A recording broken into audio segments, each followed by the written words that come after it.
It was the kind of day that felt like it belonged in a dream, soft golden light spilling through the windows, casting long shadows over the perfectly manicured lawns of Charleston's historic district. I was sitting at my small desk in my cramped apartment, clicking away on the keyboard, trying to finish my coursework in early childhood education. But my mind wandered, as it often did, back to the job postings I had been checking for the past few weeks. My rent was coming up, and while I loved my apartment, small, a bit run down, but mine, it felt like it was time for a change. Something bigger. Something that would allow me to invest in my future. So when Caleb Whitman's message flashed across my phone screen, I paused my work, my fingers hovering over the keys. I'm looking for someone to care for my 6-year-old son. The job requires occasional overnights, and the pay is $65 an hour. Let me know if you're interested. Caleb Whitman. My first thought was one of disbelief. $65 an hour? That was a fortune, at least compared to the rates I usually worked for. But more than that, it was a chance to step into a new world, a life I could only imagine, a life of financial security, of stability. The message was so straightforward it could have been a scam, but something about it felt real. After a quick Google search, I found that Caleb Whitman was the owner of an exclusive art gallery in downtown Charleston, a man with a reputation for both success and solitude. He was known for his taste, his meticulous attention to detail, and his no-nonsense approach to business. Not the type of person you'd expect to reach out to someone like me. The interview, though brief, was straightforward. Caleb didn't waste time with pleasantries.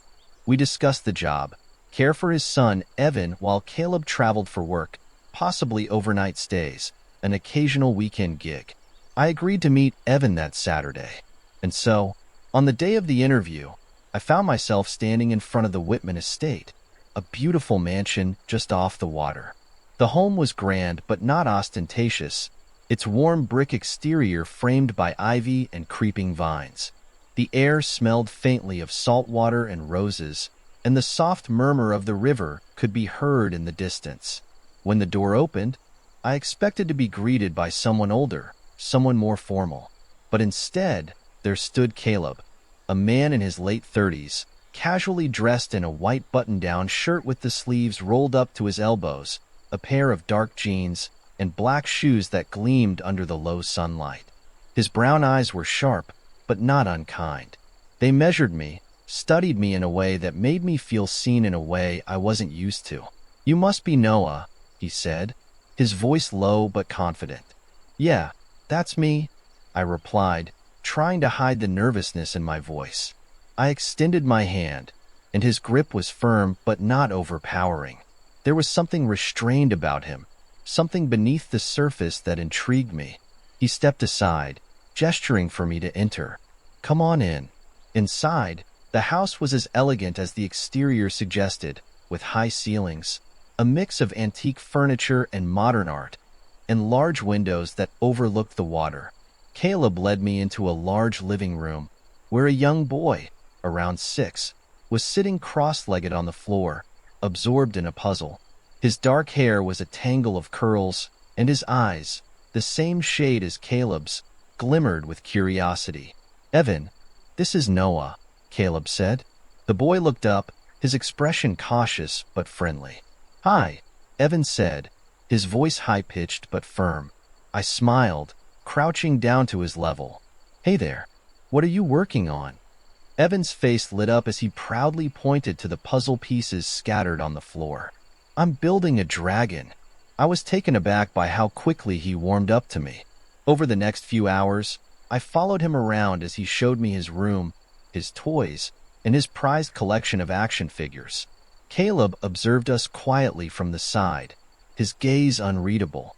As the evening drew to a close, I said my goodbyes and promised to come back soon. But Caleb stopped me just before I left. "Evan seems to like you," he said, his voice softer than before. "That's good to hear," I replied. "I'll let you know," Caleb said, his eyes narrowing slightly as though he were calculating something in his mind. The next few weeks passed in a blur of work, school, and babysitting for Caleb. Every shift was a mix of ease and tension, of moments where I felt at home in the Whitman house, and others when I questioned whether I belonged there at all. Caleb was always polite, but distant. The few moments we had shared, those short conversations after Evan had gone to bed, seemed like fleeting connections. But then came that evening. The kind of evening that rewrote everything. I had been there for a couple of hours when Caleb returned from a late meeting. Evan was with me, his energy bubbling over as we played a board game at the dining table. I stood up to help Evan with a piece, and then I heard the sound of the door opening.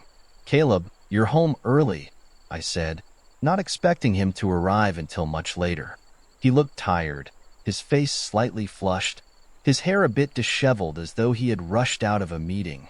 But when his eyes met mine, there was a subtle shift in his expression, an intensity one hadn't noticed before. "Yeah, something came up," Caleb replied, his voice low, his gaze lingering on me a little too long. Evan's loud laughter broke the silence, and Caleb's face softened, his gaze moving to his son. But there was something in the way he watched us that made me pause. A quiet longing. Later that evening, as we all sat in the living room, Caleb joined us for a rare moment of family time. He wasn't usually so present, but something about the day had made him linger. We worked together on a puzzle, laughing over mistakes and pretending to argue over who got to place the final piece. It wasn't until Evan had gone to bed that the room fell silent. Caleb sat down next to me on the couch, the air between us crackling with an unspoken tension. "You know, you're really good with him," Caleb said, his voice quiet. I wasn't sure at first. I'm not great at trusting people with Evan. I could hear the weight of his words, the vulnerability in them, but I wasn't sure how to respond. "You're just as good as he is," I said softly, glancing over at him. He studied me for a long time, his eyes lingering on my face. For a moment, it felt as though the entire world around us had gone still.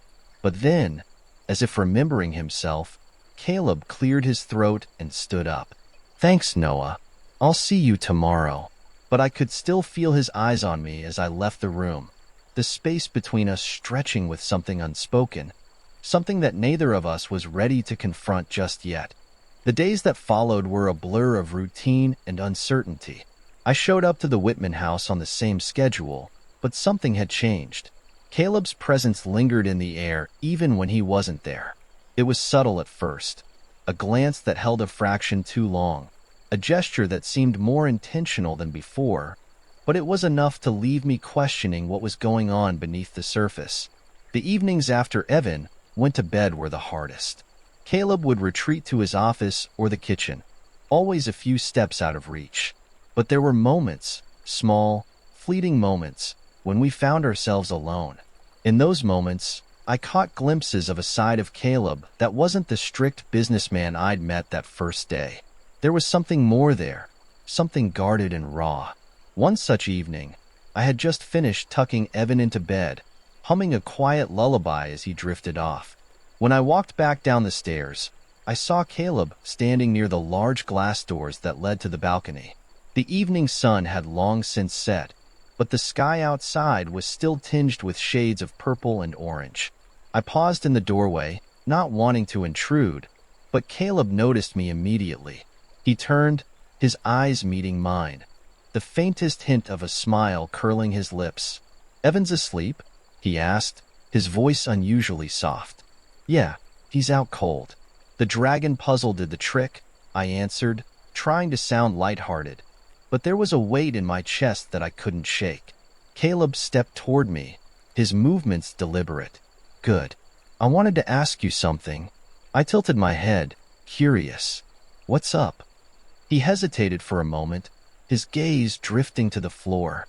"You've been here for a while now, and I appreciate it, Noah. More than I think I've let on." I wasn't sure how to respond. It was the kind of statement that felt like an opening, like he was inching toward something, but I didn't know what. "It's not a problem at all," I said, my voice steady. "I love working with Evan. He's an amazing kid."